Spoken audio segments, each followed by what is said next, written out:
দেখো তো একটু দূরে দাও, এত সামনে ঠিক আছে মার্কেটে দেখা যায়, দেখো একটা হলে হবে।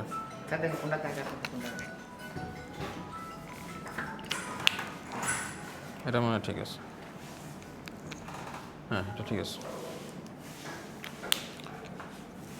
ক্যামেরাটা ভিডিওটা অন, আচ্ছা ঠিক আছে। So we will start this new chapter. তো আমরা যদি এখানে একটু দেখি তাহলে দেখেন আমরা আমাদের আগের কি একটা ছিল, এতক্ষণ বলতেছিলেন যে স্যার কীভাবে করবো এটা এইভাবেই করবেন, দিস ইজ দ্য কি, মানে বলতেছিলেন না স্যার কীভাবে শুরু করবো, স্যার শুরু করার ওয়েটাই হচ্ছে এটা। ফার্স্ট অফ অল কি হচ্ছে আপনার অবজারভেশন, একটা broad area of research interest identified. তার মানে আপনার যে রিসার্চ ইন্টারেস্টটা আছে বা আপনার যেটার ব্যাপারে নলেজ আছে, that is what is your starting point. তো স্টেপ ওয়ানটাই হচ্ছে এটা। আপনি বলতেছেন না স্যার রিসার্চ প্রপোজালটা কীভাবে শুরু করব, তো আপনি ফার্স্ট অফ অল আপনার একটা অবজারভেশন আছে, আপনি তো বিভিন্ন সময় বিভিন্ন জিনিস দেখতেছেন, রিসার্চ যেগুলো নিয়ে করা যায়, যেসব টপিক নিয়ে করা যায় বা যেসব সাবজেক্ট ম্যাটার নিয়ে আপনি ডিল করতেছেন, তো সেই জিনিসটাই হচ্ছে আপনার broad area of research interest identify. ওই ব্রড এরিয়াটা আগে ইন্টারেস্ট আইডেন্টিফাই করতে হবে। এখন কেউ হয়তো মার্কেটিং ফিল্ড নিয়ে করবে, কেউ এইচআরএম প্র্যাকটিসেস নিয়ে করবে বাংলাদেশে, তাই না, কেউ অ্যাকাউন্টিং পলিসিস নিয়ে করতে পারে, হ্যাঁ, কেউ আবার অর্গানাইজেশনাল এফিসিয়েন্সি নিয়ে করতে পারে, আবার কেউ হচ্ছে যে এমপ্লয়ি রিলেশনশিপ নিয়ে করতে পারে, এমপ্লয়ি কাস্টমার রিলেশনশিপটা কী, এটা আমাদের অর্গানাইজেশনের জন্য কী এফেক্টিভ, অনেক জিনিস আছে আপনি করার মতো। আপনি একটা বিজনেস করতেছেন, তো বিজনেসের আপনি একটা টার্ন নিয়ে করতে পারেন যে কাস্টমার রিলেশনশিপ ম্যানেজমেন্টটা কীভাবে করা যেতে পারে, হ্যাঁ এনিথিং। সে ধরেন আপনার আপনি বিজনেস, আপনি একটা অন্টারপ্রেনর। সো আপনি যেহেতু একজন অন্টারপ্রেনর, তো আপনি আগে দেখতে পারেন যে ঠিক আছে আমার যে কাস্টমার রিলেশনশিপ যে ম্যানেজমেন্টটা আছে, সেই জিনিসটা আমার কোন কোন দ্বারা জিনিসগুলো ইম্প্যাক্ট হতে পারে, কথাটা বুঝছেন। সো আমি আমার কাস্টমার রিলেশনশিপ ম্যানেজমেন্টটাকে কী করতে যাচ্ছি, ইমপ্রুভ করতে যাচ্ছি। সো আমি চাই যে আমার কাস্টমার যারা আমার বিজনেসের থেকে যারা করতেছে তারা যাতে বেটার সার্ভিস পায়। তো সেটার জন্য আমি কী করতে পারি, তো কী করতে পারি করতে গেলে সেখানে আগে দেখতে হবে যে আমার কাস্টমার রিলেশনশিপ ম্যানেজমেন্টে কোন কোন জিনিস ভ্যারিয়েবলসগুলো ইম্প্যাক্ট ফেলতেছে, ওটা আগে আইডেন্টিফাই করতে হবে যে তারা আমার কাস্টমার কী চায় সেই জিনিসগুলো বুঝতে হবে। ওই জিনিসগুলো স্টাডি করবেন, করার পরে ওই ভ্যারিয়েবলসগুলো সিলেক্ট করবেন। আপনার ডিপেন্ডেন্ট ভ্যারিয়েবল হচ্ছে কি কাস্টমার রিলেশনশিপ ম্যানেজমেন্ট। ও আচ্ছা, ডেমো একটাই দিব আমার, আচ্ছা ঠিক আছে একটু মনে আমি দিব না আজকে, হ্যাঁ হ্যাঁ এটাই কিন্তু একটা ডেমো, এটা হচ্ছে কীভাবে করবেন সেটা একটা ডেমো, মানে এটা আছে, এটা আমি দেই নাই স্লাইডটা, দিয়েছিলাম স্লাইডটা, আচ্ছা তারপরে আমি আবারও দিয়ে দিই, সমস্যা নেই। এটা আমরা দিয়ে দেবো, স্লাইডেই দিয়ে দেবো, আপনারা এই লেকচার নোটটাই পাবেন, ঠিক আছে। সো তাহলে দেখেন কি হচ্ছে যে ওখান থেকে আপনি কি করবেন, you will identify the problem definition or research problem delineated. ওই জায়গাটার থেকে আপনি আপনার প্রবলেমের যে ডেফিনেশনটা আছে সেই জিনিসটা আপনি বের করবেন। প্রবলেমটা কি, কাস্টমার রিলেশনশিপ ইজ কি, ম্যানেজমেন্ট ইজ পুয়ার, পারফরমেন্স ভালো না, বা এইচআরএম যে আমরা অর্গানাইজেশনাল পারফরমেন্সটা খারাপ। So that is what is your problem. So আপনি একটা ব্রড এরিয়ার থেকে, ব্রড এরিয়াটা কী ছিল, ধরেন আপনার মানে একটা এইচআরএম প্র্যাকটিসেস থেকে দেখলেন যে আপনি আপনার অর্গানাইজেশনাল পারফরমেন্সটা খারাপ। এইচআরএমের উপরে তো আপনার এমপ্লয়ের উপরে তো আপনার অর্গানাইজেশনের পারফরমেন্স ডিপেন্ড করে, তাই না। আপনার এমপ্লয়িরা যদি মোটিভেটেড না হয়, এমপ্লয়িরা যদি মানে কাজ করে স্বাচ্ছন্দ্য বোধ না করে, তাহলে কি ওই কোম্পানি ভালো সার্ভিস দিবে? সে কাস্টমারের সাথে খারাপ ব্যবহার করবে, তার দ্বারা ভালো কিছু হবে না, এটাই তো হবে, রাইট। সো আপনার ব্রড এরিয়া এইচআরএম প্র্যাকটিসেস, তারপরে প্রবলেমটা কি, অর্গানাইজেশনাল এফিসিয়েন্সি বা অর্গানাইজেশনাল পারফরমেন্স গেল। তারপরে এখান থেকে আপনি আসবেন থিওরিটিক্যাল ফ্রেমওয়ার্ক, আপনি এখান থেকে কি চ্যাপ্টার 1, 2 এই দুইটা, এই যে চ্যাপ্টার, এই যে স্টেপ 1, ও সরি মাঝখানে we missed it, preliminary data gathering, interviewing, literature survey. একটা ব্রড এরিয়া করার পরেই আপনাকে কোথায় চলে যেতে হবে, লিটারেচার রিভিউতে চলে যেতে হবে। Step 1, step 2। বললেন না স্যার কীভাবে স্টার্ট করবো, আগে তো আপনাকে বুঝতে হবে আপনি কোন এরিয়াটাতে কাজ করতে চান। ধরেন এইচআরএম, হিউম্যান রিসোর্স ম্যানেজমেন্ট নিয়ে কাজ করবেন। হিউম্যান রিসোর্স ম্যানেজমেন্ট কাজ করলে এটার সাথে যে ডেটাগুলো আছে, এই ডেটাগুলো আপনাকে পড়তে হবে, বিভিন্ন আর্টিকেল আছে, জার্নাল আছে, এই জিনিসগুলো আপনি কভার করবেন। ধরেন 50টা বা 60টা 100টা আর্টিকেল পড়লেন, মানে গ্যাদার করলেন ইনফরমেশন। ওখান থেকে আপনি আপনার প্রবলেমটা বের করলেন। প্রবলেমটা কি, প্রবলেমটা হচ্ছে অর্গানাইজেশনাল পারফরমেন্স কম বা অর্গানাইজেশনাল এফিসিয়েন্সি লো। এটা কীভাবে বাড়ানো যায়, বিভিন্ন এইচআরএম প্র্যাকটিসেস আছে। দেখা গেল যে আমার মানব সম্পদ যারা আছে, হিউম্যান রিসোর্স আছে, তাদেরকে যদি আমি ইমপ্রুভ করতে পারি, তাদেরকে বেটার ট্রেনিং প্রোভাইড করি, তাদেরকে বেটার স্যালারি দেই, এবং তাদের ওয়ার্কিং কন্ডিশনটা যদি ভালো হয়, তাহলে দেখা যাবে আমার কোম্পানির পারফরমেন্সটা এমনিই বাড়বে। কথাটা বুঝছেন, এটা আমরা ধরে নিতেছি, বাট এটা আপনাকে এই জিনিসটা বের করার জন্য আপনাকে পড়তে হবে, পরে আগে বের করতে হবে কোন কোন জিনিসগুলো আমার এইচআর পলিসিকে ইম্প্যাক্ট করে, বা আমার অর্গানাইজেশনে যারা কর্মস্থ আছে, যারা কর্মকর্তারা আছে, তাদেরকে কোন কোন জিনিসগুলা তাদের এফেক্ট করে, ওই জিনিসটা আপনাকে ওইটা পড়ার মাধ্যমে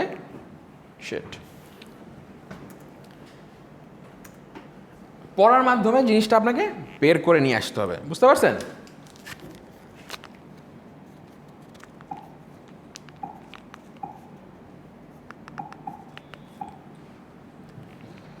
so you have to study that.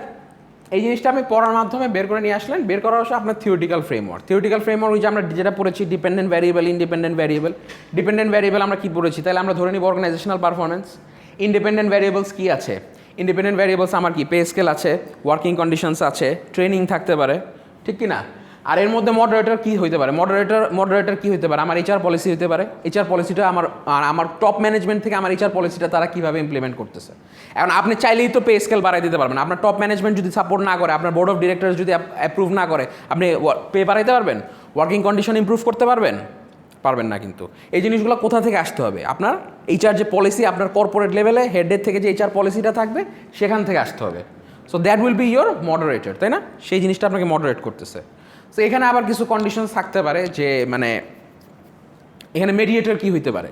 What can be your mediator? ওই যে আমরা খেলা আছে, আপনাদের মনে পড়তেছে পিকচারটা আমরা আঁকলাম। তো ধরেন এখানে আমার কি অর্গানাইজেশনাল ইফিসিয়েন্সি ধরলাম, হ্যাঁ, অর্গানাইজেশনাল ইফিসিয়েন্সি। সো এটা আমার একটা কি হলো এটা, তো এটাকে ইম্প্যাক্ট করতেছে কে কে? দেখা যাচ্ছে আমার ওয়ার্কিং কন্ডিশন, তাই না? Working condition,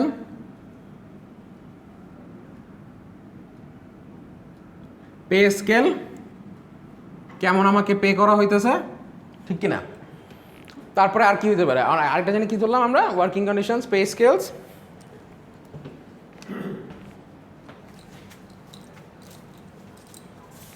training, employee training, তাই না? তো এই তিনটা জিনিস হচ্ছে আমার কি ইন্ডিপেন্ডেন্ট ভ্যারিয়েবলস। দিজ আর মাই আইভিস, খেয়াল আছে? আইভিস, দিজ আর মাই আইভিস। তার মানে এটা এফেক্ট করতেছে, সবগুলা কাকে? এই যে এখানে, ঠিক না?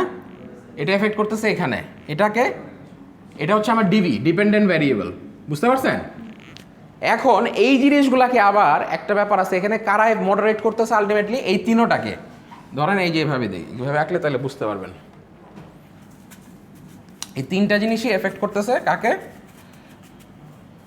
এই তিনটাই হচ্ছে আমার আইভি, তাই না? এই যে এভাবে, আচ্ছা, এই দিলাম। তার মানে তিনটা জিনিসই আলটিমেটলি এফেক্ট করতেছে। এখন এখানে হয়তো আরেকটা আমার মেডিয়েটিং ভ্যারিয়েবল থাকতে পারে। আবার এই জিনিসটাকে এফেক্ট করতেছে কার? আমার HR policy. That is what is my moderator. HR policy, আমার কোম্পানির HRM policy, human resource management policy. কারণ এই পলিসিটা গভর্ন করতেছে কে? Top management. তো টপ ম্যানেজমেন্ট যে যদি গভর্ন করে থাকে তাদের কথা মতোই তো সব হবে। আপনি চাইলেই তো ট্রেনিং দিতে পারবেন না, চাইলেই পে স্কেল বাড়াইতে পারবেন না। এটা কে করবে? এইচআর পলিসিতে এইভাবে ইনক্লুড করতে হবে। আর মেডিয়েটিং ভ্যারিয়েবল কি হইতে পারে? ওয়ার্কফোর্স ডাইভার্সিটি হইতে পারে। যেটা মেডিয়েটেড ডাইভার্সিটি, ওয়ার্কফোর্স ডাইভার্সিটি।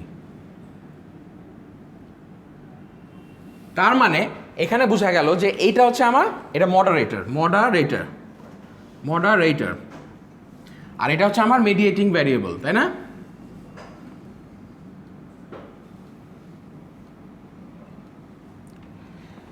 তাহলে জিনিসটা বুঝতে পারছেন? আপনার যদি মেডিয়েটিং ভ্যারিয়েবলটা কীভাবে ইম্প্যাক্ট করবে, আপনার যদি যতই ট্রেনিং দেন, আপনার যদি লোকবল যদি দক্ষ না হয়, তাকে যদি শেখানোর মতো কিছু হয়, ইনপুট যদি ভালো না হয়, তাহলে তা আউটপুট ভালো আসবে না। আপনি সারাদিন ট্রেনিং দিলে, এখন যে কিছুই জানে না তারা যদি আপনি সারাদিন বসে হার্ভার্ডের পিএইচডি দিয়েও ট্রেনিং দেন, লাভ আছে? লাভ হবে না। তার মানে আপনার সেই ডাইভার্সিটিটা লাগবে। তার মানে this is what is your precondition, একটা মেডিয়েটিং ভ্যারিয়েবল হিসেবে কাজ করতেছে। বুঝছেন ব্যাপারটা? ক্লিয়ার আপনাদের কাছে? So that is what your কি theoretical framework and variables clearly identified and label. হয়ে গেছে? ক্লিয়ারলি আইডেন্টিফাই অ্যান্ড লেবেল করতে পারছি? যে থিওরিটিক্যাল ফ্রেমওয়ার্কটা বানাইলাম, থিওরিটিক্যাল ফ্রেমওয়ার্কটা বানানোর পরে আমার ভ্যারিয়েবলসগুলোকে আমি ক্লিয়ারলি আইডেন্টিফাই অ্যান্ড লেবেল করলাম। ক্লিয়ারলি আইডেন্টিফাই অ্যান্ড লেবেল কী করলাম? আমার এই যে দেখেন, এটা একটা ভ্যারিয়েবল ওয়ার্কিং কন্ডিশনস, ঠিক না? পে স্কেল একটা ইন্ডিপেন্ডেন্ট ভ্যারিয়েবল, লেবেল করা হয়েছে না? তার মানে এই তিনটা আমার ইন্ডিপেন্ডেন্ট ভ্যারিয়েবল, লেবেল করছি, ঠিক কি না? তাহলে এটা হয়ে গেল আমার এই জায়গায়। এইবার আমি 5 নাম্বার স্টেপে আসবো। 5 নাম্বার স্টেপে আমি কি করব? Generation of hypothesis. তাহলে কি? Working condition improves organisational efficiency, working condition do not improves organisational efficiency. That is what is my hypothesis. Tentative যেটা প্রেডিক্টিভ নেচার আমরা যেটা বলি ইমপ্রুভ, আমি তো এখন মুখে মুখে বললে তো হবে না, আমাকে ডেটা দিয়ে প্রমাণ করতে হবে যে অ্যাকচুয়ালি এটা ইমপ্রুভ করে কি করে না, বুঝছেন ব্যাপারটা? So I have to prove this with কি ডেটা, আমার মুখের কথায় তো এটা কিছু যায় আসে না। সো এই ডেটা দিয়ে প্রুভ করার জন্য কিন্তু আমাদের একটা থিওরিও চুজ করতে হবে। তখন থিওরি চুজ করার ক্ষেত্রে আমাদের দেখতে হবে যে HRM রিলেটেড কী কী এস্টাবলিশ থিওরিজ আছে। সো ওইটা আপনাদের এখন আপাতত করতে হচ্ছে না, বিকজ আপনাদের তো মানে এখনও আমরা তো ওই ডেটা কালেকশন স্টেজে যাই নাই, বাট ওইটা লাগবে। একটা থিওরি আপনাদেরকে এখানে নিতে হবে, দেখতে হবে যে হিউম্যান রিসোর্স পলিসিসগুলো যেগুলো আছে, হিউম্যান রিসোর্স ম্যানেজমেন্টের মধ্যে যেসব অথররা আছে বা স্কলার্সরা আছে ওরা কী কী থিওরি ইউজ করছে, ওই থিওরিটা দিয়ে আপনাকে এই রিসার্চ ফ্রেমওয়ার্কটাকে, আপনার এই যে থিওরিটিক্যাল ফ্রেমওয়ার্কটাকে ইউ হ্যাভ টু টেস্ট, বুঝতে পারছেন? তাহলে দেখা যাচ্ছে তাহলে এভাবে প্রত্যেকটার জন্যই করবেন। Pay scale improves, higher pay scale improves organisational efficiency, higher pay scale do not improves organisational efficiency. আমরা কিন্তু একটা জিনিস দেখছিলাম, পে স্কেল কিন্তু সবাইকে মোটিভেট করে না, করে। অ্যান্ড 5,000 টাকা স্যালারি বাড়ায় দিলে যার নাকি এক্সটার্নাল বিজনেস আছে, আরও অনেক ফিক্সড ইনকাম আছে, তার জন্য কি ম্যাটার করবে 5,000 টাকা খুব বেশি? বাট যার কোনো এক্সটার্নাল ইনকাম নাই, সেকেন্ড ইনকাম সোর্স নাই, তার জন্য ম্যাটার করতে পারে, ঠিক কিনা? বুঝতে পারছেন? যার এক্সটার্নাল ইনকাম আছে বা অ্যাডিশনাল ইনকাম আছে সে চিন্তা করবে কি, তার জন্য হয়তো ইম্প্যাক্ট করবে যে হ্যাঁ ওয়ার্কিং কন্ডিশন, যে আমি এখানে স্বাচ্ছন্দ্য বোধ করতেছি কিনা, ট্রেনিং, এনভায়রনমেন্ট, এই জিনিসগুলো, রাইট? তো এক একটা কিন্তু এক একজনকে এক এক মোড়ে, তো ওই জিনিসটা আপনাকে ডেটা দিয়ে আপনাকে করতে হবে, বুঝতে পারছেন? তাহলে জেনারেশন অফ হাইপোথিসিস আমাদের হয়ে গেল, ক্লিয়ার? তারপরে আসলো সায়েন্টিফিক রিসার্চ ডিজাইন। তো সায়েন্টিফিক রিসার্চ ডিজাইনের আন্ডারেই হচ্ছে যে এইটা, যে আপনি কিভাবে এখন এই যে জিনিসটাকে যে টেস্ট করবেন, এখন আপনি কোন কোন অর্গানাইজেশন নিয়ে করবেন। HRM পলিসি ধরেন আপনার ইয়াতে নিলেন, তো একটা সার্টেন, আপনি যদি বলেন স্যার আমার অর্গানাইজেশন মাত্র 3 জন আছে, 3 জনকে নিয়ে আমি টেস্ট করছি, ডাজ ইট মেক সেন্স? 3 জনকে নিয়ে কি কোনো একটা রিসার্চ হতে পারে? একটা মিনিমাম অ্যামাউন্ট অফ ডেটা লাগবে। হয়তো আপনার কোম্পানিতে বা আপনার কর্পোরেট অর্গানাইজেশনে 500 জন এমপ্লয়ি আছে, 500 জনের এমপ্লয়িকে আপনি 10% হয়তো আপনি স্যাম্পলিং করলেন, পপুলেশন হচ্ছে 500, 10% স্যাম্পলিং করলেন, 50 জনকে নিয়ে আপনি কাজ করবেন, that is a representative sample, বুঝা গিয়েছে? তো তখন আমি সায়েন্টিফিক রিসার্চ যেটা করবো, যে আমি আমার অর্গানাইজেশনকে নিলাম, তো আমার এটাকে ডিজাইন করার জন্য ফার্স্ট অফ অল আমার পপুলেশন সিলেক্ট করে নিতে হবে। তো পপুলেশন কি ধরলাম, আমার কোম্পানিতে 500 জন এমপ্লয়ি আছে, 500 জন এমপ্লয়ির মধ্যে ওটাকে আমি স্যাম্পলিং করে 10% 50 জনকে নিয়ে কাজ করবো। তো এখন এদের কাছে আপনি বলতে হবে ডেটা কালেকশন কীভাবে করবেন, আর তাদের সাথে এই যে 50 জনের সাথে যে ডেটা নেবেন, তাদের কাছে তথ্য নেবেন, কীভাবে নেবেন? ফেস টু ফেস ইন্টারভিউর মাধ্যমে নেবেন, তাদেরকে কোনো কোয়েশ্চেনের সার্ভে পাঠাবেন বা কোয়েশ্চেনের দিবেন বা সার্ভে করবেন, ডিসকাস করবেন, না ইন্টারভিউ করবেন, এটা দ্যাটস আপ টু ইউ। এই 50 জনকে আপনি কিভাবে আপনি এদের কাছ থেকে ডেটাটা কালেক্ট করতে পারেন বুঝেন। এখন আপনি চাইলেই যে সবাই ডেটা দিবে এমনও তো না, সবাই তো অনেক, যে 50 জনকে স্যাম্পলিং করলেন, করার পরে সব নট নেসেসারিলি সবাই দিবে, তাই না? সেই জিনিসটা আপনাকে মাথায় রাখতে হবে। তো তাদের কাছে কনভিনিয়েন্ট ওয়েটা কোনটা, বা তাদের কাছে সময় নেই আপনার কাছে বসে বসে আধা ঘন্টা আপনার সাথে প্যাচেল পারবে, ওয়ার্ক প্লেসে তো সময় নেই, বা আপনি 50 জন কাছে রিচ করাটা তো ডিফিকাল্ট, আপনি সেটা একটা অনলাইনে করতে পারেন, সার্ভে করতে পারেন, একটা কোশ্চেনার তৈরি করলেন, আপনার যা যা তথ্য দরকার সেগুলোকে আপনি নিয়ে আসলেন, বুঝতে পারছেন? নিয়ে আসার পরে তো এখানে আপনার বলতে হবে আপনি কীভাবে ডেটাকে কালেক্ট করবেন, করার পর এটা আবার বলতে হবে যে কোন কোন জিনিসগুলা, কোন কোন স্ট্যাটিস্টিক্যাল সফটওয়্যার দিয়ে আপনি ওটাকে আবার অ্যানালাইসিস করতে হবে। এই 50 জনের কাছ থেকে যে ডেটাটা নিলেন, এই ডেটাটাকে আপনাকে অ্যানালাইসিস করতে হবে, কারণ data without any analysis and interpretation is nothing. Simply র ডেটা তো কোনো ডাজন্ট মেক এনি সেন্স। উনি বলছে, বাট উনি বলার পরে ওটা যদি আমি অ্যানালাইসিস না করি, ওটা কোনো রেজাল্ট তো নাই, বলা পর্যন্তই থেকে গেল। তো ওই জিনিসটাকে আমাকে অ্যানালাইসিস করতে হবে, অ্যানালাইসিস করার পরে যেই রেজাল্টটা আসবে ওই রেজাল্টটা দেখে আমাকে আবার ইন্টারপ্রিটেশন করতে হবে, মানে ওটাকে এক্সপ্লেইন করতে হবে যে আমি একটা স্ট্যাটিস্টিক্যাল অ্যানালাইসিস রান করলাম, একটা স্ট্যাটিস্টিক্যাল টেস্ট রান করলাম, করার পর আমি এখান থেকে actually what did I get, যে আমি কী পাচ্ছি বা এটা দেখে আমি কী বুঝতেছি, কোরিলেশন কোফিশিয়েন্ট দেখে কী বুঝতেছি, বা কোরিলেশন দেখে আমি কী বুঝতেছি, যে স্ট্যাটিস্টিক্যাল যে টেস্টগুলো আমি রান করবো সেটা বলতে হবে। তারপরে বলার পরে আপনি যে deduction, hypothesis substantiated or research question answer, এই যে এখান থেকে যে অ্যান্সারটা হবে, এই স্ট্যাটিস্টিক্যাল অ্যান্সারটা দেখে আপনি বলতে পারবেন এই যে আপনি হাইপোথেসিস যে করছিলেন জেনারেটটা, এটাকে অ্যাপ্রুভ করে কি করে না। তার মানে অ্যাপ্রুভ করে কিনা, তার মানে ওয়ার্কিং কন্ডিশনস যদি ইমপ্রুভ করি তাহলে কি আমার অর্গানাইজেশনাল এফিসিয়েন্সি বাড়বে কিনা, পে স্কেল যদি আমি ইমপ্রুভ করি তাহলে আমার অর্গানাইজেশনাল এফিসিয়েন্সি বাড়বে কিনা, ট্রেনিং যদি বাড়াই দিই তাহলে অর্গানাইজেশনাল এফিসিয়েন্সি বাড়বে কিনা, এই জিনিসটাকে আমার সাবস্ট্যান্সিয়েটেড করে বা এটাকে অ্যাপ্রুভ করে।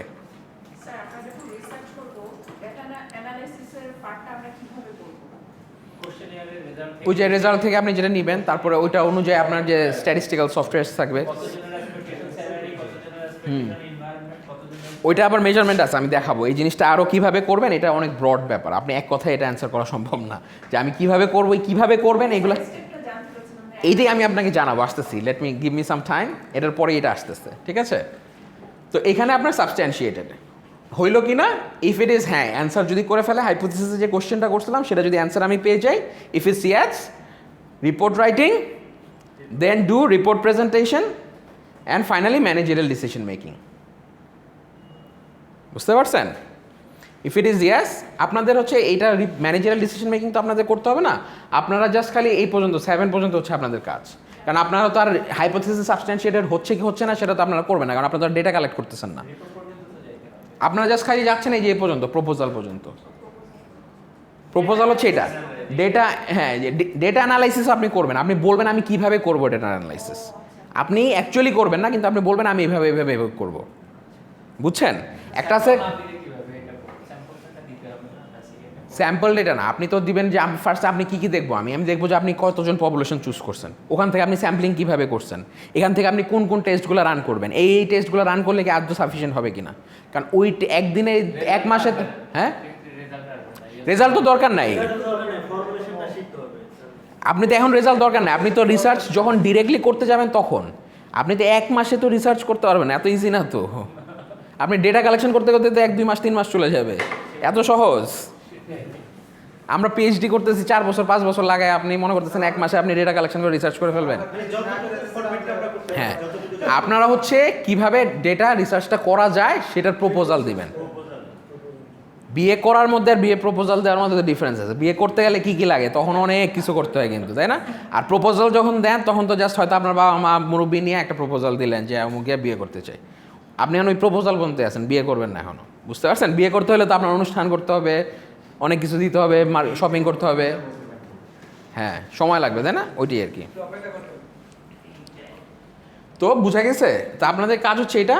তো ফাইনালি ওই স্টেপে হচ্ছে আপনারা এটা করবেন, যখন আলটিমেট রিসার্চ করবেন, ডেটাটা কালেকশন করবেন, কালেকশন করার পরে report writing, report presentation, managerial decision making. আর এখান থেকে যদি বলে যে না হাইপোথিসিসের অ্যান্সার করতেছে না, তাহলে আবার চলে যান কোথায়, আবার সেই ফার্স্ট স্টেপে চলে যান, প্রিলিমিনারি সেকেন্ড স্টেপে প্রিলিমিনারি ডেটা গ্যাদারিং, আবার নতুন করে শুরু করেন। হ্যাঁ, কারণ এটা দিয়ে আপনি তো কোনো ফাইন্ডিংস পান নাই। বুঝতে পারছেন? এইবার আসেন ওই যে উনার কথায় আসে, উনি বললো স্যার কীভাবে কেমনে কী, তাহলে চলেন দেখি কেমনে কী। আচ্ছা, এবার আসেন the research process, elements of research design. তো বললো স্যার আমরা কেমনে কী, এটা কীভাবে কেমনে ডাটা কালেক্ট করবো, কী করবো। এবার আসেন তাহলে এখন জিনিসটা দেখেন, আপনার এটা কি আছে, আমাদের যে প্রবলেম স্টেটমেন্ট, তাই না? ফার্স্ট অফ অল হচ্ছে আমরা একটা আমাদের কি প্রবলেম না থাকলে, ইস্যুস না থাকলে কোনো রিসার্চের দরকার নাই। there is no point of doing research if there is no problem or any issues. হ্যাঁ, প্রবলেমটাকে আছে এই জিনিসটা বললে হবে না, বাইর করতে হবে কোথায় প্রবলেম আছে। আপনি মনে মনে বললেন প্রবলেম আছে, কিন্তু কোথায় আছে বলতে পারলেন না, তাহলে তো লাভ নেই। বলতে হবে যে কোথায় প্রবলেমটা আছে স্যার। বুঝছেন? এক্স্যাক্টলি। আচ্ছা, এবার তাহলে দেখেন purpose of the study. Purpose of the study এটাকে আপনি এক্সপ্লোরেশন পারপোজে করবেন, ডেসক্রিপশন অর হাইপোথিসিস টেস্টিং। এটা আপনার টোটাল রিসার্চ যে ডিজাইনটা, আপনি যে রিসার্চ ডেটা কালেকশন, তারপরে অ্যানালাইসিস যে ফেজ, এই জিনিসটাকে সামারাইজ করতেছে, এই যে elements of your research design. ওইটাই প্রবলেম স্টেটমেন্টে যে আইডেন্টিফাই করলেন, এখন এই প্রবলেম স্টেটমেন্টে যে আপনি যে ডেটা অ্যানালাইসিস করবেন, কেন করবেন, ওই জিনিসটাই আমরা এখানে আসতেছি। বুঝতে পারছি? একটু জাস্ট ধরেন পেশেন্স। তাহলে এই যে প্রবলেমটা তো আমরা ফার্স্ট ওখানে বের করে ফেলছিলাম, তাই না? প্রবলেম কী ছিল? অর্গানাইজেশনাল এফিসিয়েন্সি ইজ লো বা পুয়ার, তাই না?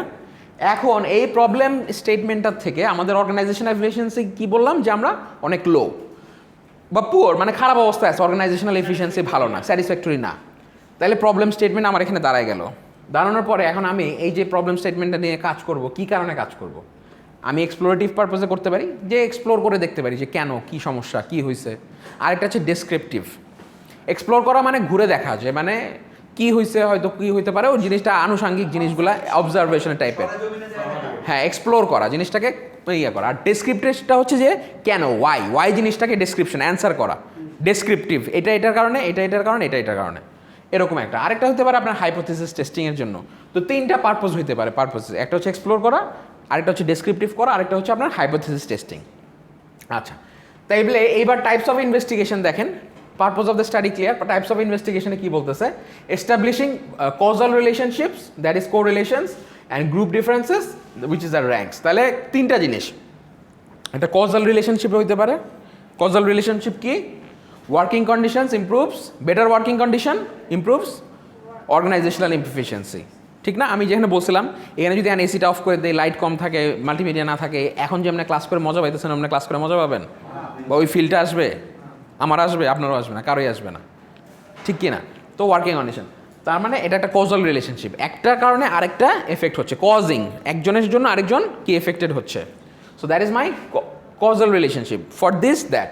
আরেকটা আছে কোরিলেশন, রিলেশন থাকতে পারে, পজিটিভ নেগেটিভ রিলেশন থাকতে পারে, যে একটা বাড়লে ওইটাও বাড়ে, একটা বাড়লে আরেকটা কমে, পজিটিভ অ্যান্ড নেগেটিভ, বুঝতে পারছেন? একটা বাড়লে একটা কমে যায়, আরেকটা বাড়লে হইতে মানে কোরিলেশন, একজন আরেকজনের সাথে রিলেটেড। একটা হচ্ছে একজনের জন্য আরেকজন হচ্ছে, আরেকটা হচ্ছে রিলেটেড, একজন আরেকজনের সাথে রিলেটেড। রিলেটেড হচ্ছে এখন পজিটিভ হইতে পারে, নেগেটিভ হইতে পারে, এরকম। আর আবার গ্রুপ ডিফারেন্সেস থাকতে পারে, একজনের সাথে ডিফারেন্স, কোনোভাবে রিলেটেড না, একজন আরেকজন different. So that is my types of investigation. Extent of research আর ইন্টারফারেন্স, তাহলে এখন আপনি যে রিসার্চ করতেছেন, আপনারা যারা রিসার্চ করবেন তাদের এক্সটেন্টটা কী হবে, that should be minimal, studying events as they normally occur, manipulation and or control and or simulation. আপনার যে ইন্টারফারেন্সটা আছে that should be minimal, lowest, যাতে বায়াসড না হয়। বায়াস না হয় কেন, আপনার মতামতটা যাতে আপনি ওখানে চাপায় না দেন। আপনি বরঞ্চ দেখবেন যে ডেটা অ্যানালাইসিস করার পরে যে রেজাল্টটা আসে সেটাই আপনি নেওয়ার চেষ্টা করেন, র্যাদার দেন আপনি আপনার বায়াস করে ফেলেন। আপনি একটা ইন্টারভিউ নিতেছেন, আপনি একটা কোশ্চেন করলেন, আপনার কি মনে হয় যে আমাদের দেশের এখন যে অবস্থা, আমাদের দেশের যে মূল্যস্ফীতির যে অবস্থা, ইনফ্লেশন যে হারে, দ্রব্যমূল্যের যেভাবে দাম বাড়তেছে, তাহলে বাংলাদেশের আগামী আর 1 বছর পরে আমাদের জীবনমানটা কি হবে? আর আপনি বায়াসডভাবে বললেন, উনি বললো যে আমার ধারণা যে হ্যাঁ জীবনমান, আমার মূল্যস্ফীতি তো সারা বিশ্বেই বাড়তেছে, তো আমার মনে হয় না জীবনমান ওভাবে হবে, আমাদের ইনকামও বাড়বে হয়তো এইভাবে। তা আপনি বলে দিলেন না, আপনি জিনিসটাকে বায়াস করে ফেললেন, বললেন যে না, অন্য দেশে তো এরকম হয়েছে, তার মানে আমাদের দেশেও লিভিং স্ট্যান্ডার্ডটা ফল করবে, যেহেতু আমাদের পারচেসিং পাওয়ার ফল করতেছে। এরকম বায়াস অপিনিয়ন দেওয়া যাবে না। আপনাকে নিজে আপনি কোনো ইন্টারফেয়ার করতে পারবেন না, তাকে নিজের মতো করে অ্যান্সার করতে দিতে হবে। তার কাছ থেকে ডেটাটা কালেকশন করবেন, ইউ শুডেন্ট ম্যানুপুলেট এনিথিং। সে যে অ্যান্সারটা দিচ্ছে সেটা, এখন আপনি যে জিনিসটা এস্টাবলিশ করতে চান ওটার জন্য আপনি যদি ম্যানুপুলেট করি, আমাদের একটা অভ্যাস আছে, বায়াস করে ফেলি আমরা, তাই না? ফেয়ার ট্রিটমেন্ট রাখি না, দেখা যায় সামহাও আমরা বায়াস করে ফেলি জিনিসটাকে। সো এটা করা যাবে না।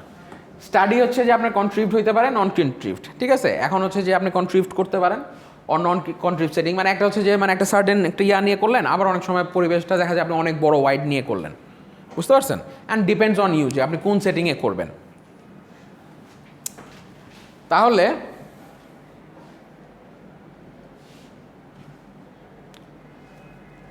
আচ্ছা, ফাইনালি মেজারমেন্ট অ্যান্ড মেজার্স, এইটাই হচ্ছে আপনি যে বলতেছিলেন না স্যার ডেটা যে নিব কেমনে কী করবো। এখন এখানে দেখেন, আপনার যে ডেটাটা কালেক্ট করবেন সেটাকে অপারেশনাল ডেফিনেশন করতে হবে, items, measure, scaling, categorizing and coding. তার মানে আপনি যে ডেটাটা নেবেন না সেটাকে স্ট্যাটিস্টিক্যাল সফটওয়্যারে কেমনে রান করবে। স্ট্যাটিস্টিক্যাল সফটওয়্যার তো ভাষা বুঝে না, ওরা কী বুঝে, কোডিং বুঝে। কম্পিউটার কী বুঝে, কোডিং বুঝে। কম্পিউটার কি ভাষা বুঝে? আপনি যদি ভাষা বলেন বুঝবে কোনো কিছু? কম্পিউটার মানুষ কেমনে করে, প্রোগ্রামিং করে কেমনে, কোডিং করে। সো কোডিংটা লাগবে। সো এই স্ট্যাটিস্টিক্যাল সফটওয়্যার যেটা আছে সেটার জন্য আপনাকে কোডিং করতে হবে। আপনি এক্সেল শিটে করতে পারেন বা অন্য কোনো সফটওয়্যার ইউজ করতে পারেন। ফার্স্টটা হচ্ছে আপনাকে জিনিসটাকে অপারেশনালাইজ করতে হবে। You have to operationalize the definition. So items আছে, measure, scaling, categorizing and coding. এইটা করার পরে দেখেন, ও আচ্ছা, এই জিনিসগুলোর সাথে আরেকটা জিনিস, এই যে পারপোজ অফ দ্য স্টাডি, এই যে এইগুলোর সাথে যে ইয়াগুলো আছে, এই যে পারপোজ অফ দ্য স্টাডিতে আমরা পড়েছিলাম না যে individuals, dyads, groups, organisations, machines. তার মানে ইউনিট অফ অ্যানালাইসিসটা কী হবে? Population to be studies. Purpose of the স্টাডির সাথে এই জিনিসটাও আমাকে কনসিডার করতে হবে যে আমি কি একজন কিনে কাজ করব না গ্রুপে কাজ করব, কি হবে, কেমন হবে। তারপর টাইপস অফ ইনভেস্টিগেশনের স্যাম্পল ডিজাইনে আছে আপনার যে probability or non probability sampling, কোনটা করবেন, প্রবাবিলিটি স্যাম্পলিং করবেন না নন প্রবাবিলিটি স্যাম্পলিং করবেন সেটা। টাইম হরাইজন যেটা আছে আপনার, ওয়ান শট আছে আর ক্রস সেকশনাল, মানে এক টাইমে করবেন অর নাকি টাইম বাই, এখন 3 মাস করলেন, আবার কিছুদিন পর আবার 3 মাস করলাম, পিরিয়ডিকভাবে এটা ভেঙে করবেন। ভেঙে করবেন না এক ধরে করে ফেলবেন। টাইম জোনটাও আপনার কি করে, ম্যাটার করে, ঠিক না? তারপরে ফাইনালি হচ্ছে যে আপনার ডেটা কালেকশন মেথড কী করবেন। দেখেন, ওই যে আমি ডেটা কালেকশন বলছিলাম না, কেমনে করতে পারি, observation, interview, questionnaire, physical measurement and unobtrusive মানে বাধাগ্রস্ত না করা। সো জিনিসটা একদম ওভাবে করে আপনি ইয়ে করতেছেন। তার মানে দেখেন আমরা কতগুলো জিনিস পেয়ে গেলাম। ওই যে আপনি যে ডেটা কালেকশন করলেন এই জিনিসগুলোর মধ্যে কি কি পেয়ে গেছি দেখেন, purpose of the study, types of investigation, extent of research interference, study section, measurement and measures. সাথে আপনার এই যে unit of analysis, population to be studied, sample designing, time horizon and data collection method পেয়ে গেছি না? Total এখন data নিয়ে কথা হচ্ছে, we are all talking about data. আমরা যে ডেটাটা কালেকশন করবো, যে বললেন না স্যার কীভাবে কেমনে রিসার্চ করবো, এটা নিয়ে we are talking about this. So এইটা করার পরে আমরা এখান থেকে ফাইনালি কোথায় আসলাম? ডেটা অ্যানালাইসিসে। বুঝছি? তার মানে এই যে টোটাল যে জিনিসগুলো আছে, এই জিনিসগুলোকে উই হ্যাভ টু কি, we have to set all this things. এই জিনিসগুলোকে বুঝার পরে আমাদেরকে এই ডেটা অ্যানালাইসিস পোর্শনটাতে আসতে হবে। তো এই ডেটা অ্যানালাইসিস পোর্শনে আসার পরে feel for data, goodness of data and hypothesis testing. মানে আগে দেখতে হবে যে আমি যেই ডেটা নিচ্ছি ওটাকে আদৌ অপারেশনালাইজ করা যায় কিনা, ওটা নিয়ে কাজ করার মতো আছে কিনা। ফিল ফর ডেটা বুঝতে হবে, এবং ডেটাটা কি গুড কিনা, ইজ ইট মানে ভায়াবল কিনা, জিনিসটা কি ওয়ার্কেবল কিনা, জিনিসটা নিয়ে ওয়ার্ক করা যায় কিনা, গুডনেস অফ ডেটা, ফাইনালি আপনার hypothesis testing. So this is what is your the research design. বুঝছেন ব্যাপারটা? তো ওই প্রবলেম স্টেটমেন্ট থেকে যে আপনি ডেটাটা কালেক্ট করবেন, এই পারপাসগুলো মিট করে আপনাকে আপনার ডেটাটা কালেকশন করতে হবে টু অ্যানালাইজ ইয়োর ডেটা। হ্যাঁ হ্যাঁ, এটা তো যেটার সাথে যে পারপাস অফ দ্য স্টাডি কী হবে, তাহলে ইউনিট অ্যানালাইসিস কী হবে, তারপর টাইপস অফ ইনভেস্টিগেশনের সাথে স্যাম্পলিং ডিজাইনিং আছে, টাইম হরাইজনের সাথে। প্যারালেলি বলতে এগুলো দিজ আর ইন্ডিভিজুয়াল। এখন এক্সটেন্ট অফ রিসার্চের ইন্টারফারেন্সের সাথে তো টাইম হরাইজনের কোনো ইয়া নাই, এক একটা টোটালি মানে সবগুলো ক্রাইটেরিয়া আপনাকে ফিল করতে হবে। অ্যান্ড এক্সটেন্ট অফ রিসার্চের ইন্টারফারেন্সের সাথে তো টাইম হরাইজনের ডিরেক্ট কোনো রিলেশন মানে ওটা না, ওটা দুইটা সেপারেট জিনিস। তো জিনিসটা এভাবে দেখাইছে আর কি, জাস্ট সৌন্দর্যের জন্য আর কি। বাট এগুলো দিজ আর কি কন্ডিশনস, এগুলো আপনাকে বুঝতে, প্রত্যেকটা জিনিসই আপনাকে অ্যান্সার করে আসতে হবে, বা এটা আপনাকে যে এই পারপাসগুলো মিট করতেছে কিনা সেটা আপনাকে বুঝতে হবে। বুঝছেন? তো তো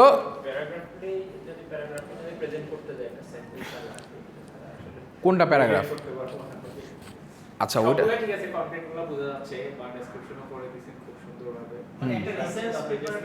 আচ্ছা রিসার্চ পেপার দিব না,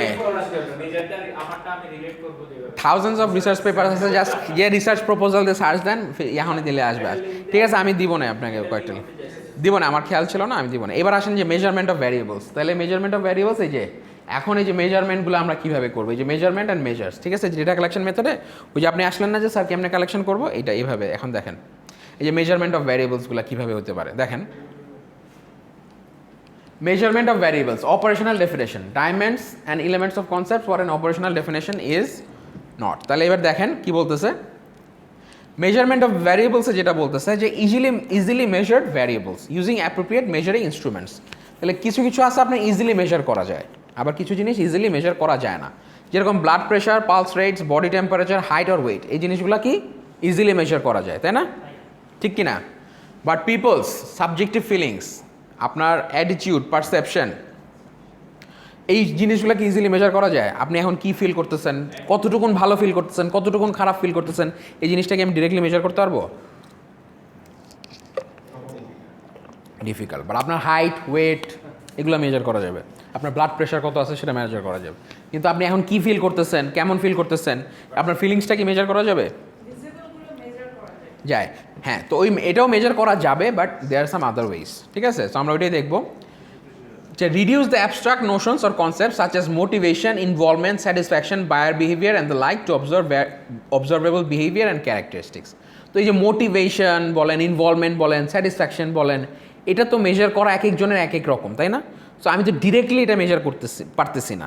আমার হাইট, ওয়েট, বডি টেম্পারেচার যা, এগুলো ডিরেক্টলি মেজার করা যাচ্ছে, বাট আপনার মোটিভেশন, স্যাটিসফ্যাকশন লেভেল, আপনি হ্যাপি কি হ্যাপি না, এই জিনিসটা তো ডিরেক্টলি করতে পারছে না। সো এইটা কীভাবে করা যায়? তাহলে এই যে অ্যাবস্ট্রাক্ট যে নোশনসগুলো আছে, ওই অ্যাবস্ট্রাক্ট নোশনগুলোকে উই হ্যাভ টু কী করতে হবে? রিডিউস করতে হবে। তাহলে কেমনে করতে পারি?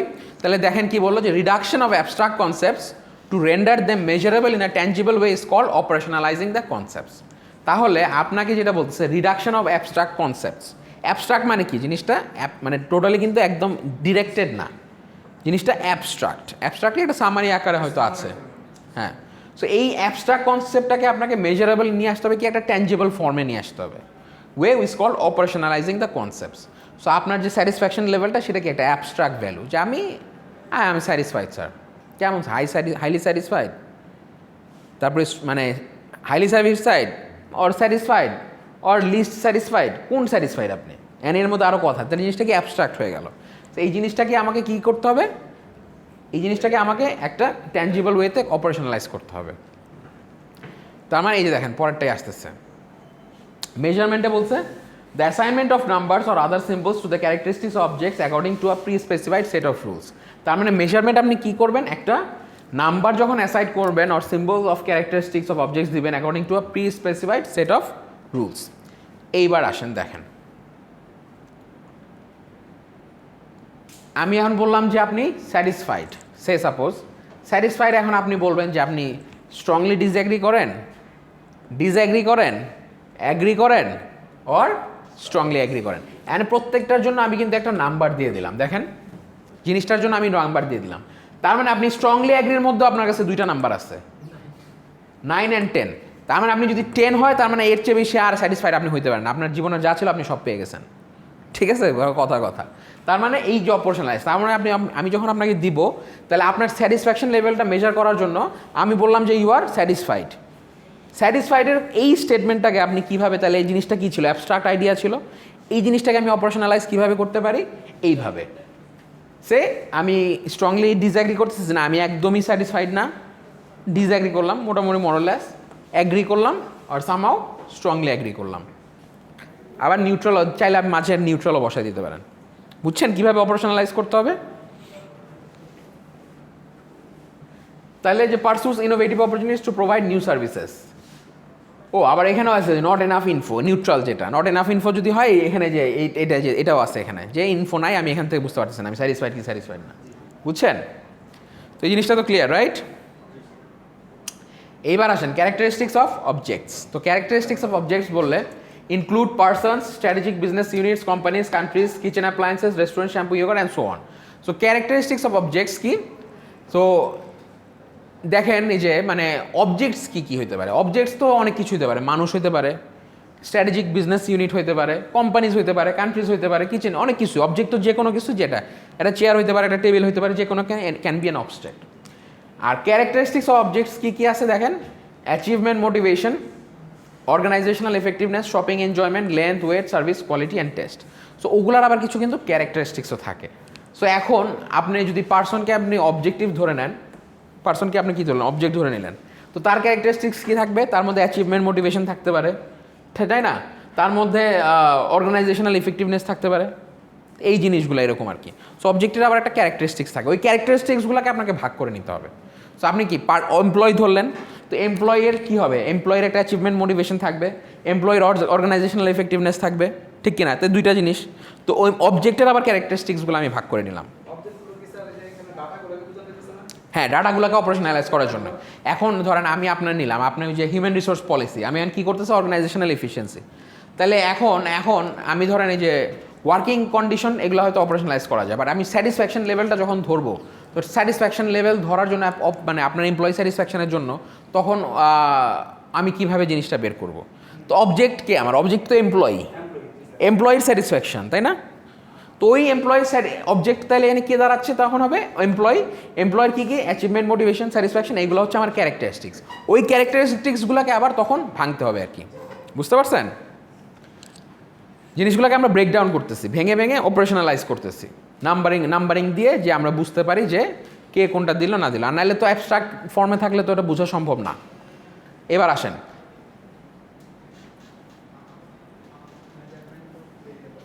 এটা তো আমরা শেষ করলাম না? তাহলে ইন দ্য থিওরিটিক্যাল ফ্রেমওয়ার্ক, হ্যাঁ, measurement of variable is an important part and aspect of research design. তার মানে থিওরিটিক্যাল ফ্রেমওয়ার্কে এমওভি, মেজারমেন্ট অফ ভ্যারিয়েবল কি, খুবই একটা ইম্পর্টেন্ট। তো আপনাকে ভ্যারিয়েবলটাকে কী করতে হবে, মেজার করতে পারতে হবে। যদি মেজার করতে না পারেন, তাহলে তো আপনি কেমনে ডেটা কালেক্ট করবেন, তাই না? আর ওটা কেমনি স্ট্যাটিস্টিক্যাল টেস্ট রান করবেন। তো খুবই একটা ইম্পর্টেন্ট পার্ট হচ্ছে কি আপনার measurement of variables. Unless the variables are measured in some way, we will not be able to test our hypothesis and find answers to complex research designs. তার মানে যদি আমাদের ভ্যারিয়েবলসগুলোকে মেজার করতে না পারি, তাহলে আমরা কিন্তু আমাদের কি হাইপোথিসিসকে টেস্টও করতে পারবো না, কোনো রেজাল্টও আনতে পারবো না, রাইট? তার মানে in some way will not be able to test our hypothesis and find answers to complex research issues.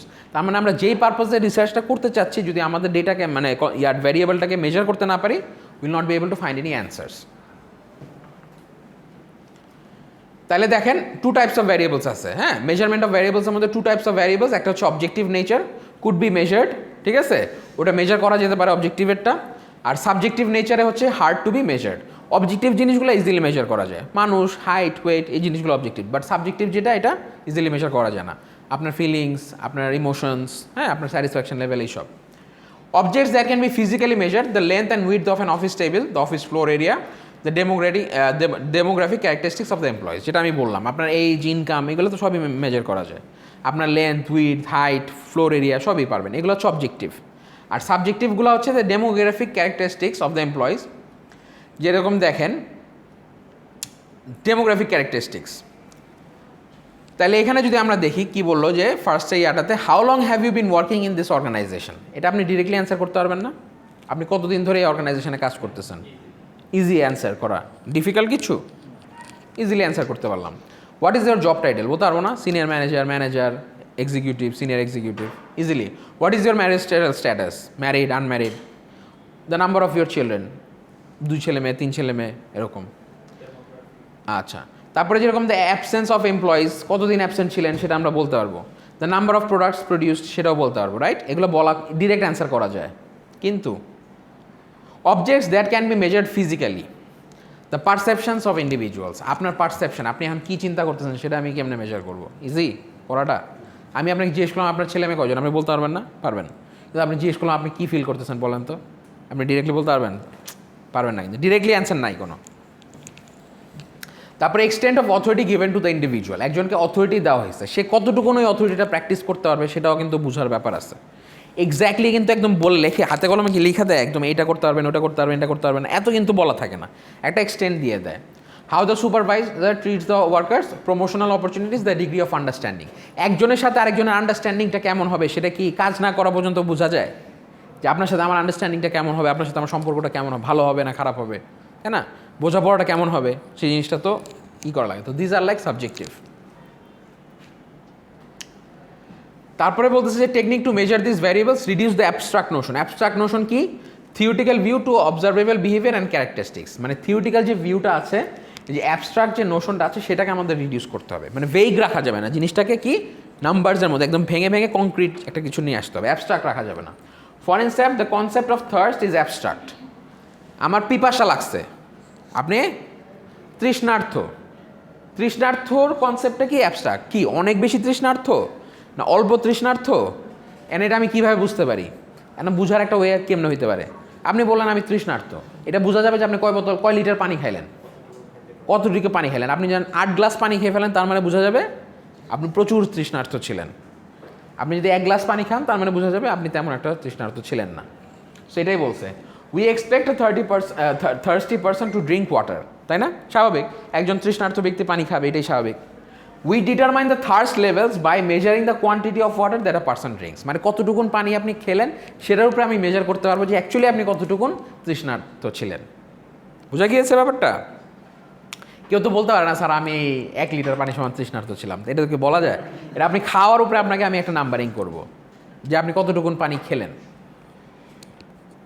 আচ্ছা, অপারেশনাল ডেফিনেশন, তাহলে ডাইমেনশনস অ্যান্ড এলিমেন্টস দেখেন, I statement of the specific dimensions the like the main characteristics and elements representative behaviour through which a concept will become measurable. তার মানে একটা statement of the specific dimensions বলতে the main characteristics and elements represent behaviour through which a concept will become measurable. তো আমরা একটা কনসেপ্টকে measurable করার জন্য আমাদের কী করতে হবে, এই যে তাদের যে মেইন ক্যারেক্টারিস্টগুলো আছে অ্যান্ড এলিমেন্টস যেগুলো আছে রিপ্রেজেন্ট বিহেভিয়ার, ওইটা জিনিসটাকে আমাদেরকে অপারেশনালাইজ করতে হবে। বুঝতে পারছেন? তো এই অপারেশনালাইজিং কীভাবে করবো, is done by looking at the behavioural dimensions or properties denoted by the concept, these are then translated into observable and measurable instruments. ওই যে পানির যে কথাটা বললাম, যে তার যে অবজারভেবল বিহেভিয়ারটা আছে, অবজারভেবল বিহেভিয়ারটা কি, সে যে তৃষ্ণার্থ তার যে কতটুকুন পানি খাইলো সেটাই তো অবজারভেবল বিহেভিয়ার। তাহলে আপনি কতটুকুন পানি খাইছেন ওই জিনিসটা অনুযায়ী আপনি জিনিসটাকে ভাগ করে নিলেন, তাহলে তো আপনি জিনিসটাকে অপারেশনালাইজ করতে পারবেন, তাই না, মেজারেবল, যে আপনি অ্যাকচুয়ালি কতটুকু 1 থেকে 8 গ্লাস পর্যন্ত পানি যদি থাকে, যে যতটুকুন খাবে, কেউ 2 গ্লাস খেলো 3 গ্লাস খেলো, তো ওটার উপর ডিপেন্ড করে সে ততটুকুন তৃষ্ণার্থ। বুঝতে পারছেন? Operational defining a concept involves a series of steps. তাহলে সিরিজ অফ স্টেপসগুলো কি আমরা একটু দেখি। The concept of achievement motivation, তাহলে আমরা যদি মোটিভেশন, অ্যাচিভমেন্ট মোটিভেশন, কারো থাকে যে আমাকে জিততে হবে, পাইতে হবে, আমাকে অর্জন করতে হবে, এরকম একটা মোটিভেশন থাকে না, স্পৃহা থাকে কারোর মধ্যে। সো এই জিনিসটাকে আপনি অপারেশনালাইজ কেমনে করবেন, এটা ডেটা কালেকশনের আন্ডারে কীভাবে নিয়ে আসবেন? তাহলে দেখেন, what behavioural dimensions or characteristics would we expect to find in people with high achievement motivation. তার মানে যারা অনেক হাই অ্যাচিভমেন্ট মোটিভেশন, যারা সবসময় অর্জন করতে চায়, যারা সবসময় কিছু করে দেখাতে চায়, যারা সবসময় কি, তারা সবসময় উদ্যমী থাকে, প্রোঅ্যাক্টিভ থাকে, তাই না, হার্ডওয়ার্কিং থাকে, তারা কখনো অবহেলা করে না কাজকে, তারা সবসময় ডেডিকেটেড থাকে, হার্ডওয়ার্কিং, কনসিস্টেন্ট, ডেডিকেটেড, তাই না, কাজ পাগল লোক থাকে তারা। এক্স্যাক্টলি, আমাকে এটা করতেই হবে। তাহলে দেখেন, the people who have high motive would probably have the following 5 typical broad characters which we call dimensions. তার মানে যারা অ্যাচিভমেন্ট ওরিয়েন্টেড, অ্যাচিভমেন্ট মোটিভেশন যাদের অনেক হাই, তাদের 5টা ডাইমেনশন থাকতে পারে। সো কী কী দেখেন, এই যে example, they would be driven by work, সবসময় কাজ নিয়ে চিন্তা করবে। নো মুড টু রিল্যাক্স, আরে বসে আছে আরামে, একটু জিরাই নেই, দূর পরে করবো না, রাখি, হ্যাঁ, এরকম না। তারপরে prefer to work on their own rather with others, নিজে নিজে সব কাজ করে ফেলার চেষ্টা করবে, আরেকজনের উপর ডিপেন্ড করে বসে থাকবে না, কারণ জানে আরেকজনের জন্য বসে থাকলে আমার সময় ওয়েস্ট হবে। They engage in challenging jobs rather than easy ones, তারা সহজ কাজ পছন্দ করে না, তারা সবসময় চ্যালেঞ্জিং টাস্ক নিতে পছন্দ করে, কারণ জানে সহজ কাজ নিলে তো লাভ নাই। They like to get feedback from their superiors colleagues to know how they are progressing. তার মানে দেখেন, অ্যাচিভমেন্ট মোটিভেশনকে আপনি কীভাবে যে অপারেশনালাইজ করার জন্য আপনি কি 5টা ডাইমেনশনে ভাগ করলেন। যারা অর্জন করতে আগ্রহী, উদ্যমী, তাদেরকে আপনি এই জিনিসটাকে আপনি কীভাবে 5টা ডাইমেনশনে ভাগ করলেন, কি কি? They would be driven by work, no mood to relax, prefer to work on their own rather than with others, they engage in challenging jobs rather than easy ones, they like to get feedback from their superiors colleagues to know how they are progressing. বুঝছেন? আচ্ছা, although breaking the concept of achievement motivation into the 5 dimensions has reduced the level of abstraction, we have still not operationalized the concept into measurable elements of behavior. 5টা ভাগে আমরা ভাগ করছি achievement motivation oriented, but এখনও কিন্তু আমরা পুরোপুরি অপারেশনালাইজ করতে পারি নাই। সো কীভাবে অপারেশনালাইজ করবো দেখেন, this could be done by breaking each dimension into its elements in order to distinguish those who have high motivation from those with less. তাহলে পরেরটা দেখি, এইবার আমরা এটাকে আরও ভাঙবো, জিনিসটাকে বলছি না যে আরও ব্রেকডাউন করবো। তো ফার্স্টের ডাইমেনশনটা কী ছিল আমাদের? They would be driven by work, ঠিক কি না? হ্যাঁ, তাহলে সেটা কী হবে? তাহলে সেটাকে আরও ভাঙিয়ে যদি, তাহলে কী হবে? Be at work all the time, মানে কত ঘন্টা কাজ করতেছে পার উইকে। Be reluctant to take time off from work, ছুটি নিতে পছন্দ করে না, ঠিক আছে? Persevere even in the face of some setbacks, এবং যদি ধাক্কাও খায় বা কোনো কিছু কাজ পারতেছে না, তাও ওই জিনিসটার পিছনে পিছপা হয় না, লেগে থাকে। তার মানে আমরা ওই যে they would be driven by work, এই জিনিসটাকে আরও 3টা ডাইমেনশনে ভেঙে ফেললাম। কি কি? Hours per week, reasons and setbacks. So this behaviours can be measured, করা যায় কি না? All the above elements could be counted by asking a direct questions to the respondents through a questionnaire or an interview. তাহলে আপনি কি কাজ পাগল না সেটা আমি অ্যানালাইসিস করতে পারবো এই 3টা কোশ্চেনের মাধ্যমে। তার মানে ইউ আর অলওয়েজ, মানে whether as an employee, whether you'd be driven by work or not, সেটা আমি জিজ্ঞেস করবো যে আপনি কয় ঘন্টা কাজ করেন দিনে, মানে আপনি দিনে কয় ঘন্টা কাজ করেন বা সপ্তাহে কয় ঘন্টা কাজ করেন। তাহলে আমার এই জিনিসটা আমি বুঝতেছি সে আসলে কি কাজ পাগল লোক কিনা। সে যদি বলে না আমি 1 ঘন্টাও কাজ মিস দিই না, সারাক্ষণ আমি সপ্তাহে 8 ঘন্টার জায়গায় ডেলি 10 ঘন্টা করে কাজ করি, 2 ঘন্টা এক্সট্রা করি, তার মানে বুঝতে হবে this person is driven by work. তারপরে আপনি কি মানে মাসে কয়বার ছুটি নেন? বলো আমি একদিনও ছুটি নেই না, আমি অলওয়েজ কাজে সবসময় প্রেজেন্ট থাকি। This person is driven by work. Persevere, মানে কোনো কিছু ঝামেলার মধ্যেও সে এটার পিছনে লেগে থাকে, এটাকে কীভাবে সলভ করা যায়। This person is driven by work. বুঝা গেছে? তার মানে আমরা ভাগলাম কোন জিনিসটাকে, মেইন ইয়াটা ছিল কি? অ্যাচিভমেন্ট মোটিভেশন, তাই না? এটা বুঝে দিই, এটা লাগবে তো।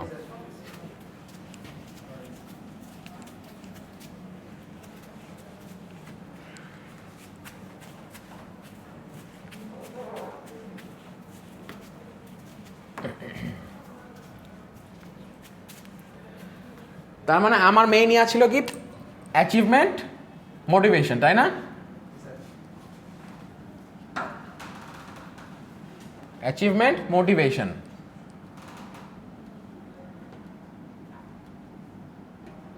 তাহলে এই অ্যাচিভ মোটিভেশনে আমি কয়টা ভাগে ভাগলাম?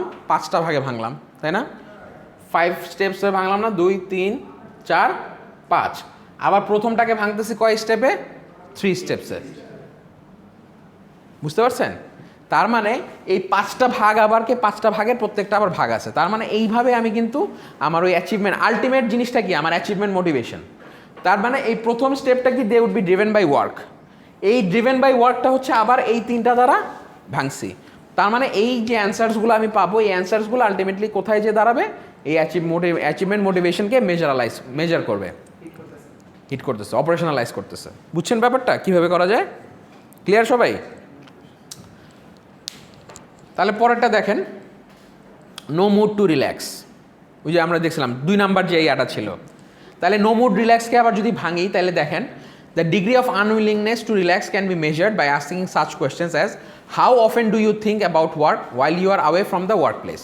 তার মানে আপনি ওয়ার্ক প্লেসের থেকে যখন বাইরে থাকেন, ছুটির মধ্যে আপনি আপনার কাজ নিয়ে কতক্ষণ চিন্তা করেন? আপনি 1 দিন 2 দিন বন্ধ পান, সপ্তাহ, ওইটাও যদি আপনি কাজ নিয়ে চিন্তা করেন, তার মানে আপনি রিল্যাক্স করতে চান না, আপনি চান কাজের মধ্যে থাকতে অল দ্য টাইম। তারপরে what are your hobbies, hobbies কি, যদি কাজ রিলেটেড কিছু হয় সেটাই hobbies. How do you spend your time when you are away from workplace, আপনি ওয়ার্ক প্লেসের বাইরে থাকলে কীভাবে সময় স্পেন্ড করেন। তাহলে এই জিনিসগুলা, হু রিল্যাক্স ভেরি ওয়েল, হু রিল্যাক্স ভেরি লিটল। তার মানে এই যে কোশ্চেনগুলো যদি অ্যান্সার করে, তাহলে আমরা will be able two answer যে অ্যাকচুয়ালি আপনি রিল্যাক্স করতে পছন্দ করেন কি করেন না। বুঝতে পারছেন?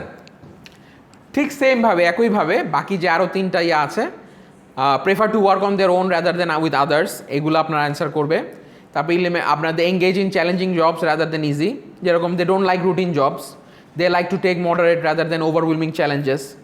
মানে এইটাকে আরও 2টা ভাবে ভাগ করলাম, তো এরকম অনেকগুলাই থাকতে পারে, তাই না? তো যেরকম 2টাকে এখানে আরও 3টা, 3 নাম্বারটা হচ্ছে 1টা, 4 নাম্বারটা হচ্ছে এরকম 2টা। সেরকম যেটা কয়টা ভাগে ভাগ করা যায় কোয়েশ্চেন্স দিয়ে, আপনার যে মেইন যে অপারেশনালাইজ করছেন সেই জায়গাটায় আপনি রিচ করতে পারতেছেন। বুঝতে পারছেন? হু প্রেফার ফেয়ারলি রুটিন জবস, হু প্রেফার প্রগ্রেসিভ জবস। এইভাবে করে আমরা 5টা ইয়ে দিয়ে জিনিসটা কিন্তু চলে আসলাম। এইবার আসেন আপনাদের ফাইনাল।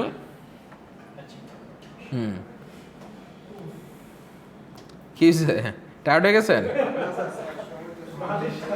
হ্যাঁ, আপনারা তো শুনতে শুনতে টায়ার্ড হয়ে গেছেন, আর আমি তো বলতে বলতে টায়ার্ড হই না।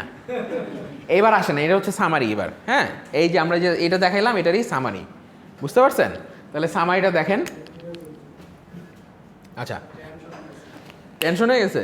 টেনশন আছে, মানে স্যার 5টা ক্লাস তো আসলে হাইওয়ে রুট থেকে বেশ কিছু সাপোর্ট বাড়ি যাচ্ছে। বুঝি নাই। হাইওয়ে রুট থেকে অনেকগুলো সাপোর্ট বাড়ি যাচ্ছে, যে একটা থেকে 3টা। ও আচ্ছা, হ্যাঁ, ওটা তো না ভাঙলে তো আপনি অপারেশনালাইজ করতে পারবেন না। 2টা ক্যাটাগরি আছে, একটা আপনি মানে শর্টটাকে আপনি মানে বড় করে করতেছেন, আবার বড়টাকে আপনি শর্ট করে ন্যারো করে নিয়ে আসতেছেন। সম্ভবত এই ব্রডটা এখন দেখাচ্ছেন মেবি। হ্যাঁ, মানে আমরা এখন দেখাচ্ছি যে, হ্যাঁ, মানে আমরা হচ্ছে এখন দেখাচ্ছি, মানে আমরা এখন মানে একটা থিওরি টেস্টিং যেটা আর কি, ঠিক আছে, সেটা মানে থিওরি টেস্টিংয়ের ক্ষেত্রে আমরা ওই যে পড়ছিলাম যে ইন্ডাকটিভ অ্যান্ড ডিডাকটিভ। মানে একটা হচ্ছে জেনারেল থেকে, মানে আমরা হচ্ছে যে একটা থিওরি ডেভেলপ করি, আর একটা হচ্ছে থিওরি দিয়ে আমরা, একটা হচ্ছে ডিডাকটিভ মানে বড় থেকে ছোট করি, ন্যারো করে আনা একটা রেজাল্টকে, ইয়েস। আরেকটা হচ্ছে যে ইন্ডাকটিভ মানে ছোট থেকে বড় করা। আমরা করতেছি ডিডাকটিভটা করতেছি, ওটা হচ্ছে অনেক ফার্স্টের ক্লাসে পড়ে ফেলছি এগুলো আমরা। ডিডাকটিভটা হচ্ছে বড় থেকে ছোট করে, আর ওই ফার্স্টে গেলে আবার প্রথম থেকে ক্লাস শুরু করতে হবে। এটা আপনারাও পাইছেন মনে 11 ব্যাচে যারা পরে জয়েন করছেন, ওগুলো তো আপনারাও কভার করে দিয়েছিলাম 3টা। হ্যাঁ, আচ্ছা, এবার দেখেন, ওইসব জিনিস নিয়ে এখন মাথা ঘামানোর সময় নাই। তাহলে আমরা কি অ্যাচিভমেন্ট মোটিভেশন ছিল আমাদের কি মেইন ফোকাস। অ্যাচিভ মোটিভেশন কি অ্যাবস্ট্রাক্ট একটা নোশন ছিল, এই জিনিসটাকে আমাদেরকে কি এটাকে ভাঙা আমাদেরকে মেজারালাইজ করতে হবে বা অপারেশনালাইজ করতে হবে। তো আপনি বললেন যে স্যার আমরা কীভাবে, তাইলে যে আমরা কেমনে মেজার করব, এইভাবে মেজার করবো, কোয়েশ্চেনারগুলোকে এইভাবে ডিজাইন করতে হবে, ওই কোয়েশ্চেনারগুলো দিয়েই আপনি অ্যান্সারগুলো পাবেন। তাইলে দেখেন আপনার অ্যাচিভমেন্ট মোটিভেশনটা কী হলো, কি আসলো, ড্রিভেন বাই ওয়ার্ক। একটা আসলো ড্রিভেন বাই ওয়ার্ক। তো ড্রিভেন বাই ওয়ার্কের মধ্যে আবার কি 3টা ভাগ করছিলাম না, কি constantly working, persevering, very reluctant to take time off for anything, কোনো একদম টাইম ছুটি ছাড়া কিছু নেয় না, কনস্ট্যান্টলি কাজ করে, কোনো ছুটি ছাড়া নেয় না, পারসিভিয়ারিং ডেসপাইট সেটব্যাকস। তার মানে এটাকে আমরা অপারেশনালাইজ করে ফেললাম। বুঝতে পারছেন ব্যাপারটা? প্রথম যে কনসেপ্টটা, ওই যে এই অ্যাচিভমেন্ট মোটিভেশনের প্রথম যে ডাইমেনশন 1 2 3 4 5, 5টা ডাইমেনশনে ভাগ করছিলাম আমরা এই যে ইয়াটাকে, এই যে কনসেপ্টটাকে, দিস ইজ আওয়ার কনসেপ্ট। কনসেপ্টটা কি? সাবজেক্টিভ কনসেপ্ট, তাই না? Achievement motivation is our subjective concept. তো এই সাবজেক্টিভ কনসেপ্টটাকে আমরা 5টা ডাইমেনশনে ভাগ করলাম। 5টা ডাইমেনশনে ফার্স্টেরটাই হচ্ছে ড্রিভেন বাই ওয়ার্ক। এই ড্রিভেন বাই ওয়ার্কটাকে আমরা ভাগ করলাম কিসে? আবার এলিমেন্টসে। এলিমেন্টসগুলো কি কি? Constantly working, persevering despite setbacks and very reluctant to take time off. এই যে প্রথম ইয়ারটাকে আমরা 3 ভাগে ভাগ করলাম। তারপরটা আসেন আনএবল টু রিল্যাক্স, একদমই রিল্যাক্স করি না। এটাকে আমরা কয় ভাগে ভাগ করছি? 2 ভাগে ভাগ করছি। সো এটাকে 2 ভাগে ভাগ করা আছে। So this will be 2। ঠিক আছে, তাহলে 2 ভাগে কি কি? Things of work even at home, বাসায় থাকলেও কাজ নিয়ে চিন্তা করে। আবার does not have any hobbies. Hobbies না থাকা মানে কি? সারাক্ষণ সে কাজ নিয়ে ব্যস্ত, তার তো অন্য কিছু করার মতো সময় নাই। হবিজ থাকলে সে ঘুরতে যেত, বন্ধুদের সাথে আড্ডা দিত, খাওয়া দাওয়া করতো, অন্য কিছু যেত। তার কোনো হবিজ নাই, সে কাজ নেই, কাজ পাগলা। তার মানে এই ডাইমেনশন 2টাকে আরও 2টা এলিমেন্টস আমরা ভাগ করলাম। বুঝতে পারছেন? তারপরে এই 3 নাম্বার ডাইমেনশনে দেখেন ইমপেশেন্স উইথ ইনএফেক্টিভনেস, মানে ইনএফেক্টিভনেস যে খুবই ইমপেশেন্ট। কি কি? Swears under one's breath when even small mistakes occur. অন্য সে চিন্তা করে, অন্যকে কাজ দিলে সে যদি ভুল করে, অন্যকে কাজ দিতে চায় না, নিজেই সব কিছু করতে চায়। এরকম ধরনের লোক আছে না, নিজেই সব কিছু করতে চায়। Does not like to work with slow or inefficient people. অন্যরা যারা একটু কম পারে, কম বুঝে, তাদের সাথে কাজ করতে একদমই আগ্রহী না। বুঝছেন? এই টাইপের আছে না? তার মানে ইমপেশেন্স উইথ ইনএফেক্টিভনেস, যারা কাজ পারে না তাদের সাথে খুবই সে অধৈর্যশীল। এই ধরনের লোক নিয়ে সে কাজ করতে চায় না, সে সব নিজে একা করে ফেলতে চায়। বুঝা গেছে? তাহলে এই ধরনের লোক হইলে তাহলে সে শুড বি অ্যাচিভমেন্ট মোটিভেশন তার অনেক হাই থাকবে। ফাইনালি কি? 6 মডারেট চ্যালেঞ্জ, মানে চ্যালেঞ্জিং টাস্ক চাই। ওই যে আমরা 3 নাম্বারে ইয়াতে পড়ছিলাম না, চ্যালেঞ্জিং টাস্ক। তো চ্যালেঞ্জিং টাস্ক কি? Opts to do are challenging rather than a routine job. নতুন কিছু করতে চায়, চ্যালেঞ্জিং, যেটাতে অনেক মানে ইয়া আছে, যেটা করাটা সহজ না, চাইলেই সহজে করা যায় না, এরকম কাজ সে করতে চায়। সে রুটিন কাজ পছন্দ করে না, রেগুলার যা সবাই করে সেই জিনিসটা সে নতুন কিছু করতে চায়, চ্যালেঞ্জিং, নতুনত্বের সাথে সে নিজেকে প্রুভ করতে চায়। হ্যাঁ, টু বি ডিফারেন্ট, এক্স্যাক্টলি। সেটা আপনার হচ্ছে 6 মডারেট চ্যালেঞ্জ। সে চ্যালেঞ্জ টাস্ক খুঁজে। ফাইনালি হচ্ছে সেটস ফিডব্যাক, সে খুঁজে যে আমি যে কাজটা করলাম সেটা কেমন হলো, বলেন তো, ভালো হয়েছে না খারাপ হয়েছে। তার যে বস আছে, সুপারভাইজার্স আছে, বা তার কলিগস আছে, তাদের কাছে সে ফিডব্যাক খুঁজে যে আমি কেমন কাজ করলাম, যে আমার ask feedback or how the job has been done, আমি যে কাজটা করছি সেটা কেমন হয়েছে বলেন তো। কারণ সে জানতে চায় যে তার যে অ্যাচিভমেন্টটা সেটা কি আদৌ সে অ্যাচিভ করতে পারছে কি পারে নাই।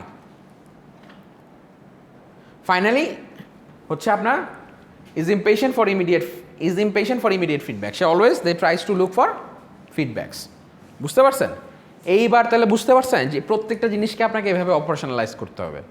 যে আপনি বললেন না স্যার আমি কীভাবে আসবো, কীভাবে ডেটাটা কালেক্ট করবো, এই ডেটার জন্য দেখেন এটার জন্য আপনার কি 5টা ডাইমেনশনে ভাগ করলেন, 5টা ডাইমেনশনের আন্ডারে আবার 3টা এলিমেন্টস আছে, তার মানে 3টা কোশ্চেন হবে। এই জিনিসটাকে যখন এই যে ড্রিভেন বাই ওয়ার্ক কিনা সেটা যখন আপনি খুঁজতে যাবেন, তখন আপনাকে এই 3টা কোশ্চেন করতে হবে। আবার এই আনএবল টু রিল্যাক্স কিনা এটার জন্য 2টা কোশ্চেন করতে হবে। এই কোশ্চেনের অ্যান্সারগুলো করে তখন ফাইনালি আপনি যে বুঝবেন যে অ্যাকচুয়ালি অ্যাচিভমেন্ট মোটিভেশন ওরিয়েন্টেড কি না। বুঝতেছেন? That is the answer of your question. Sir বলো না স্যার কীভাবে করবো, এভাবে করতে হবে। স্যার এখন বুঝলাম যে 50 থেকে 60 পেজ কেন লাগে। 50-60 পেজও কিছু হবে না, এটা জাস্ট বললাম আর কি। হ্যাঁ, 50-60 পেজ তো জাস্ট খালি প্রপোজাল। আর বিয়ে যখন করতে যাবেন তখন তো অনেক কিছু লাগবে। এটা হচ্ছে বিয়ের শুরু, মানে দেখা যাচ্ছে বিয়ের শপিং এগুলো আর কি, বুঝলেন নাই? So that's it. Next class থেকে আমরা উই উইল স্টার্ট। প্রপোজালটা আমরা কিভাবে সাবমিট করব? মানে রিপোর্টে পাঞ্চ করে মানে কিভাবে করব? রিপোর্টে সাবমিট করবেন। পাঞ্চ করে মানে ও আচ্ছা, আমি ওটা বলবো না হার্ড কপি দিবেন কি না ইয়ে দিবেন। হার্ড কপি আচ্ছা ওটা আমি ইয়া করে বলতেছি, আপনাদের গ্রুপ মেম্বারে করবেন তাই না? হার্ড কপি দিন, হার্ড কপি দিন মনে হয় ভালো হবে। সেটাও করতে পারেন আপনি, পিডিএফ ক্যারি করা আবার আনা না।